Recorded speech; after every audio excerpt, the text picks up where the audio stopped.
خيال ملك. تشوف هذه الصورة تفهم عقلية الفوتوشوب عند المراري، وكي تشوف هذه الصور للسلاطين العلويين تفهم خيال الحسن الدوس والفوتوشوب لذاك الزمان. اتهمتنا بالفوتوشوب؟ ما لا.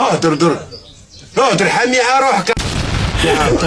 إصابات عندما استدعى الملك الحسن الثاني للرسام الروسي فلاديمير زفيغنتزوف باش يرسم صورة للسلاطين من نسج خيال الملك المتخيل، حيث أن هذا الرسام كتب رسالة لصديقه يخبره أنه مندهش لاستدعاء الملك له.